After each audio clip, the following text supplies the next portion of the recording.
Hi friends, welcome to Nipunagaraj the voice of truth. మీరు ఈ channel ఇంకా సబ్స్క్రైబ్ చేసుకోకుంటే వెంటనే సబ్స్క్రైబ్ చేయండి ఫర్ ఇన్స్టెంట్ అప్డేట్స్.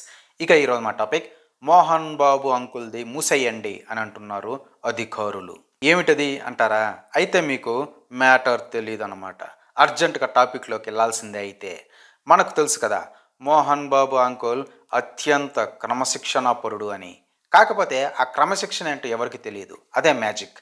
ఇక మ్యాటర్లోకి సూటిగా వెళ్తే, మోహన్ బాబు అంకుల్ ఎప్పుడు మైకెత్తుకున్నా నేను విద్యా సంస్థలు పెట్టాను, నేను లెజెండ్ని కాదా అని ఎమోషనల్ అవుతూ ఉంటాడు.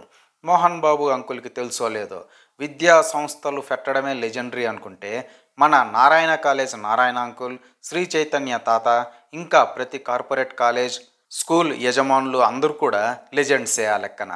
ఒకవేళ మోహన్ బాబు అంకుల్ విద్యార్థులకు ఫ్రీగా ఎడ్యుకేషన్ ఇస్తూ ఉంటే లెజెండ్ అనుకోవచ్చు. అలా కాకుండా వ్యవస్థలు నిర్దేశించిన ఫీజులు కాకుండా విద్యార్థులను ఫీడించి ఫిఫ్ఫి చేసి మరీ అధికంగా కోట్లలో అక్రమ ఫీజులు వసూలు చేస్తే దాన్ని లెజెండరీ అని ఎంతమాత్రమూ అనరని మోహన్ బాబు అంకుల్ లాంటి వాళ్ళు తెలుసుకోవాలి. అవును, ఇప్పుడు మోహన్ బాబు అంకుల్ యూనివర్సిటీలో జరిగింది అదే. మనకు తెలుసు కదా, మోహన్ బాబు అంకుల్ తన విద్యా సంస్థలను డీమ్డ్ యూనివర్సిటీగా మార్చేసుకున్నాడు 2-3 ఏళ్ల కిందట. అంటే ఇక అంతా ఇష్టారాజ్యం అన్నమాట. ఇది నిజంగా సామాన్య విద్యార్థులకు శాపంగా మారింది అని చెప్పడంలో అతిశయోక్తి లేదు. ఎందుకంటే ఆల్రెడీ రాయలసీమ అనేది ఆర్థికంగా వెనుకబడ్డ ప్రాంతం. ఇక్కడ చదువుకోవాలనుకునే విద్యార్థులు 80% సామాన్య రైతు బ్యాక్గ్రౌండ్ ఉన్న వాళ్ళే. అప్పు సప్పు చేసి ఎలాగోలా పిల్లకాయలను చదివిస్తే వాళ్ళ జీవితాలు బాగుంటాయి అని అనుకుంటూ ఉంటారు తల్లిదండ్రులు. అలాంటి వాళ్ళను పట్టుకొని బిల్డింగ్ ఫీజని, మెయింటెనెన్స్ ఫీజని, డెవలప్మెంట్ ఫీజని లక్షల్లో గుంజడమే కాకుండా మా కాలేజ్ హాస్టల్లో జాయిన్ అవ్వకుండా బయట రూమ్స్లో ఉంటామంటే కుదరదు, హాల్ టికెట్స్ ఇవ్వం అని బెదిరించి టార్చర్ పెట్టి వాళ్ళ దగ్గర బలవంతంగా 1,00,000 హాస్టల్ ఫీజు వసూలు చేస్తే దాన్ని ఏమంటారో మీరే చెప్పాలన్నమాట. ఇది దోపిడీ కూడా కాదు, కర్కసత్వం. ఎందుకంటే ఆ విద్యార్థుల దగ్గర బ్లాక్ మనీ ఏమీ లేదు. వీళ్ళు అడిగినంత వాళ్ళు చెల్లించుకోవడానికి అడ్మిషన్ కోసమే అప్పులు చేసి మరీ జాయిన్ అయి ఉంటారు పాపం.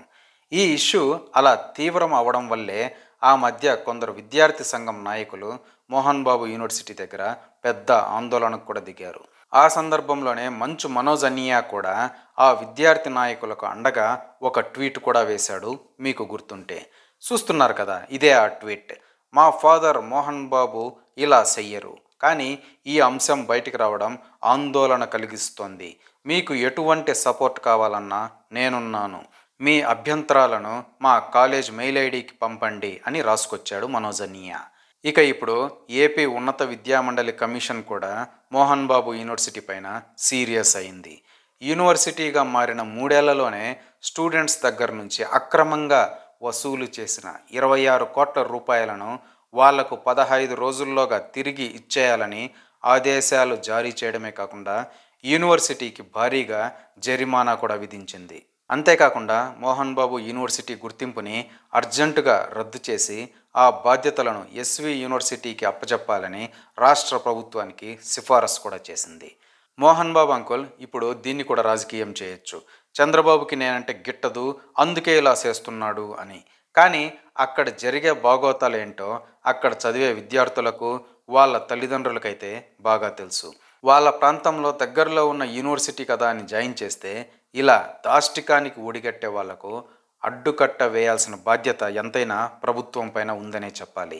ఇదంతా చూసిన ట్రేడ్ పండితులు సైతం, ఏవయ్యా మోహన్ బాబు, నీకు లెజెండరీ అవార్డు కాదయ్యా, ఏకంగా భారతరత్న ఇచ్చినా తక్కువే అని కొనియాడుతున్నారన్నమాట కామెడీగా. ఇదే ఫ్రెండ్స్ ఈరోజు టాపిక్. ఇలాంటి లేటెస్ట్ అండ్ ఇంట్రెస్టింగ్ టాపిక్స్ కోసం please subscribe to Nipunagaraj the voice of truth and please like, share and comment this video with your valuable opinions. See you again.